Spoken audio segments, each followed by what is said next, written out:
Vincent Moretti was doing his nightly rounds through the warehouses when he heard a scream that froze his blood. It wasn't just any scream. It was the sound of pure desperation, of someone fighting for their life. He ran toward the sound and found Tony, his own trusted man, trying to rape Maria, a young inventory supervisor who worked under his protection.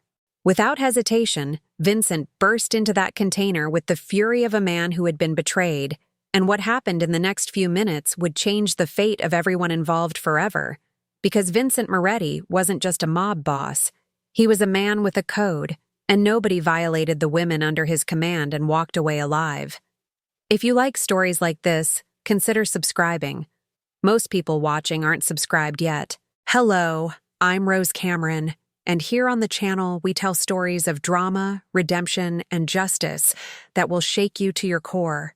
If you love intense narratives that explore the complexity of good and evil, subscribe, leave your like, and share this video with someone who needs to hear this story. Vincent Moretti was a man who had built his empire through intelligence, strength, and a moral code that few understood. At 34 years old, he controlled the ports of Baltimore with an iron fist, but he wasn't a common tyrant. His men respected him not out of blind fear, but because Vincent was fair. He had clear rules: no hard drugs, no involvement with children, and absolutely nothing against women. These were the lines that could not be crossed in his territory. The Baltimore ports were a complex operation. Thousands of containers arrived and left every day, and Vincent had built a sophisticated distribution network that ran like a Swiss watch. He had men in strategic positions, from the guards to the inventory supervisors. Everything was carefully orchestrated, and Vincent personally ensured that every detail was perfect. He spent entire nights inspecting operations, talking to his employees, understanding how things worked. Maria Santos had arrived at the Baltimore ports just 8 months ago. She was an intelligent woman, dedicated and extremely competent in her work as an inventory supervisor. At just 24 years old, she had already stood out for her attention to detail and her ability to keep impeccable records. Vincent had noticed her during one of his routine inspections. He saw something special in her, a determination that reminded him of his own when he was younger. He promoted her personally, ensuring she had a good salary and respect among the other employees. What Vincent didn't know was that Tony Caruso, one of his oldest subordinates, had developed a sickly obsession with Maria. Tony was a 41-year-old man, bitter and resentful about life. He had spent years working at the ports, waiting for promotions that never came, while watching young women like Maria climb quickly up the hierarchy. This consumed him with envy and rage. He began to watch Maria, to learn her schedule, to discover when she was alone in the warehouses. But what Tony didn't expect was that his actions would trigger a series of events that would destroy everything he knew. It all started subtly. Maria was working in one of the warehouses when Tony appeared, offering to help with some heavy boxes. She accepted, grateful for the assistance. But when he got too close, when his hands touched her arm inappropriately, Maria felt an uncomfortable chill. She moved away politely, thinking it had just been a misunderstanding. After all, Tony was a co-worker, someone she saw regularly. Maybe he had just been clumsy. But it wasn't a misunderstanding. It was just the beginning. In the days that followed, Tony began to deliberately seek out Maria. He found her in isolated areas of the port, far from security cameras and the eyes of other employees. He cornered her between stacks of containers, touched her hair, her face, her body, always with a disturbing smile on his lips. Maria tried to move away, tried to be polite, tried not to make a scene. She was afraid of losing her job, afraid of being seen as problematic, afraid of not being believed. When Maria finally gathered the courage to say no, to say that he needed to stop, Tony changed tactics. He began to threaten her. He whispered in her ear that if she told anyone, he would kill her, that nobody would believe her, that he had powerful friends, that she would disappear in the ports, and nobody would ever find her body. These threats were uttered with a chilling calm, as if Tony was simply discussing the weather. Maria began to live in a constant state of terror. She couldn't sleep. She couldn't eat. She went to work every day because she needed the money, because she needed to keep her job. But every moment was agony. She avoided certain warehouses, took different routes, tried never to be alone. But Tony was persistent. He found her anyway, and then one night, everything came to a breaking point. It was a Thursday night when Maria was doing her final inventory check before going home. The ports were emptier than usual. Most employees had left, and only a few guards remained in the outer areas. Maria was in one of the storage containers, checking some records, when she heard footsteps approaching. Her heart began to race. She recognized those footsteps. It was Tony. He entered the container and closed the door behind him. Maria felt panic take over her body. She tried to move to the side, tried to pass by him, but Tony grabbed her arm with brutal force. He threw her against the metal wall of the container, and the sound echoed through the empty port.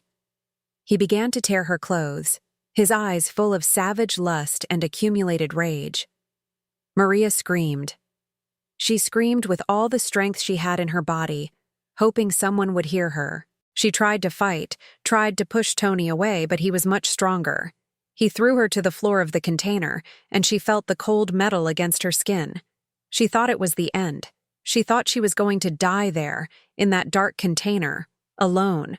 But then, like a guardian angel, the container door was broken down with tremendous force. Vincent Moretti was there, his eyes burning with a rage that Maria had never seen before. He saw Maria on the floor, saw her torn clothes, saw Tony on top of her. And something inside Vincent simply broke. What happened in the next few minutes was brutal and fast. Vincent ripped Tony off Maria with superhuman force. He threw him against the container wall with so much force that the air left Tony's lungs. Vincent didn't stop. He punched him repeatedly, each blow charged with the rage of a man who had been betrayed, who had seen one of his people attacked under his protection. Tony tried to defend himself, tried to fight, but he was nothing compared to Vincent. When it was all over, Tony was motionless on the floor of the container, and Vincent was breathing heavily, his face and hands stained with blood. Vincent immediately turned to Maria, completely forgetting about Tony. He took off his jacket and placed it over her shoulders, covering her exposed body. He helped her to her feet with gentleness, with care, as if she were made of glass. His eyes, which moments before burned with rage, were now soft and concerned. "You're safe now," he said, his voice low and firm. "Nobody is going to hurt you while I'm alive. Nobody." Vincent took her out of the container and placed her in his car. He took her to a private hospital where he had connections, where nobody would ask questions. He stayed by her side all night, ensuring she received the best possible care. When the doctors asked what had happened, Vincent simply said it had been an accident, and nobody dared question the man who controlled the ports of Baltimore. In the days that followed, Vincent ensured that Maria had everything she needed. He paid all her medical bills. He offered her a safe place to stay, away from any possible threat. He put trusted men to protect her, men who would follow her wherever she went. He ensured that she would never have to work in the warehouses again if she didn't want to, that she could do anything she desired. But most importantly, Vincent listened to her. He believed her. He didn't blame her, didn't judge her, didn't make her feel ashamed. He simply protected her, unconditionally. Maria began to recover slowly.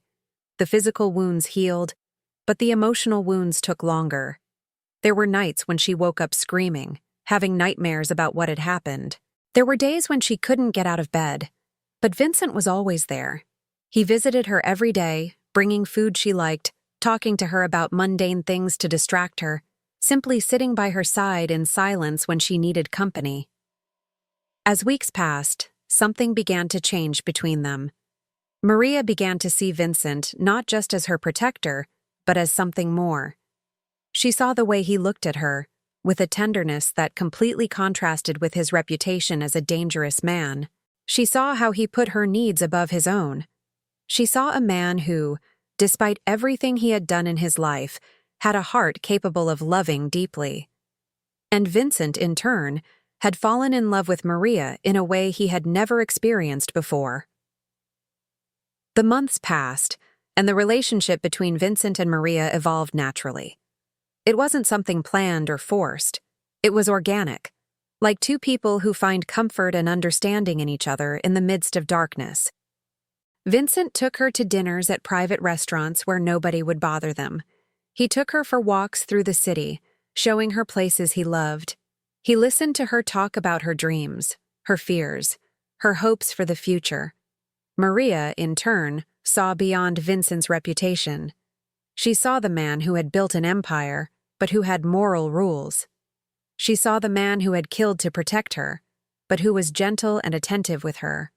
She saw the complexity of a human being who wasn't simply good or bad, but something much more complicated and real. They spent entire nights talking about life, about what they wanted for the future. Vincent talked about his plans to eventually get out of the business, to build something legitimate, to have a normal life. Maria talked about her dreams of having a family, of being happy, of leaving behind the trauma she had suffered. And as they talked, they realized that their dreams were compatible, that they wanted the same things. Vincent introduced her to his trusted men, and they accepted her because Vincent accepted her. He took her to his house, a luxurious mansion that dominated the view of the Baltimore ports. He showed her his world, and she didn't run away. She accepted him, with all his flaws, with all his darkness. A year after the incident with Tony, Vincent and Maria were at a private restaurant, a place that had become special to them. It was where they had had their first dinner after Maria recovered. Vincent was nervous, something Maria rarely saw him be. He was sweating, adjusting his tie repeatedly, looking at her with an intensity that made her wonder what was happening. Then Vincent stood up. He asked for the music to stop. All eyes in the restaurant turned to him, and he began to speak, his voice firm and clear. "Maria, you changed my life," he said. "You showed me that even a man like me, someone who has done terrible things, can be redeemed. You showed me what it truly means to love, and I cannot imagine my life without you." He knelt down and took a velvet box from his pocket. Inside was a diamond ring that sparkled under the restaurant lights. "Maria Santos, will you marry me?" But what nobody knew was that the story was far from over. 3 months after the marriage proposal, when Maria and Vincent were planning the wedding of their dreams, something impossible happened. Tony Caruso appeared at the Baltimore ports. He was alive. Vincent had assumed Tony was dead. He had seen the motionless body on the floor of the container, had seen the blood, had seen the way Tony didn't move. But somehow, Tony had survived. Maybe one of the guards had found him and taken him to a hospital. Maybe he had crawled out of the container and sought help. It didn't matter how. What mattered was that Tony was alive, and he was furious. Tony had spent months recovering from his injuries. He had lost the sight in one eye, had permanent scars on his face and body, and walked with a slight limp. But what had truly been destroyed was his mind. He had become obsessed with the idea of revenge. He blamed Maria for everything. If she hadn't resisted, if she had simply accepted what he wanted to do, none of this would have happened. If she hadn't screamed, Vincent wouldn't have come. It was all her fault. Tony had disappeared from Baltimore after the incident, but he had been watching from afar. He had seen Maria recover. He had seen her and Vincent grow closer. He had seen the diamond ring on her finger, and it had consumed him completely. He had planned his return carefully, waiting for the perfect moment to attack. That moment came one night when Maria was driving home alone. Vincent had been called to deal with an urgent matter at the ports, and Maria had decided to go home early. She was driving through the streets of Baltimore when she noticed a car following her. Her heart began to race. She tried to drive faster, tried to go to busier areas, but the car continued to follow her. Finally, the car forced her onto a dark side street. Maria stopped her car, her hands trembling on the steering wheel. The door of the car behind her opened, and Tony got out, his face disfigured by scars, his good eye burning with hatred. "Hello, Maria," he said, his voice hoarse and disturbing. "I missed you." Maria tried to call Vincent, but Tony ripped the phone from her hands. He pulled her out of the car and she began to scream. She tried to run, but Tony grabbed her by the hair and threw her against the car. He had a knife in his hand, and he pointed it at her. "You destroyed my life," he hissed. "Now I'm going to destroy yours. I'm going to kill you, and then I'm going to kill that bastard you love. And I'm going to do it slowly so he suffers like I suffered." But what Tony didn't know was that Vincent had placed a tracker in Maria's car, and that he was only 5 minutes away. Vincent received the alert on his phone and immediately knew something was wrong. He was in his car in seconds, driving at high speed through the streets of Baltimore, his heart racing with the fear of losing Maria. When he arrived at the dark side street, he saw Tony with the knife pointed at Maria, saw the terror in her eyes, and something inside him simply exploded. He got out of the car and ran toward them. Tony, hearing the sound of the car, turned around, and his eyes widened when he saw Vincent. For a moment, he seemed to hesitate, but then, in an act of pure desperation, he pulled Maria close to him and put the knife against her throat. "One more step and I'll kill her," Tony screamed, his voice hysterical. "You destroyed my life, Moretti. Now I'm going to destroy yours." Vincent stopped, his hands raised in a gesture of surrender.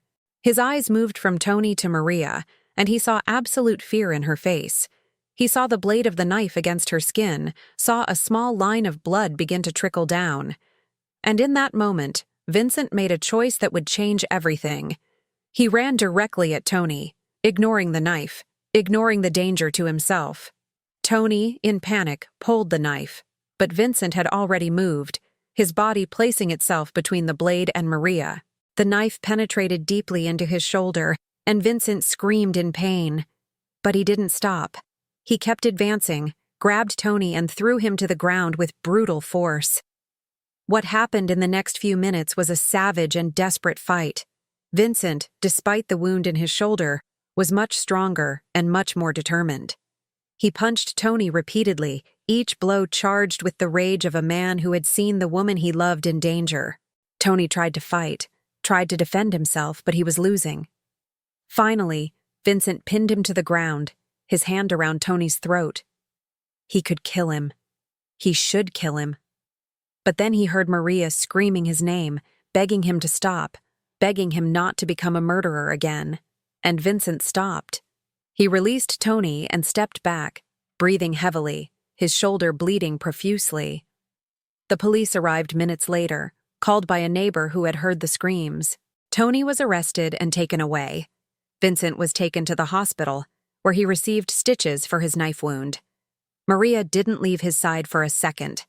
She held his hand during the entire surgery, whispering that she loved him, that he was her hero, that she didn't know what she would do without him.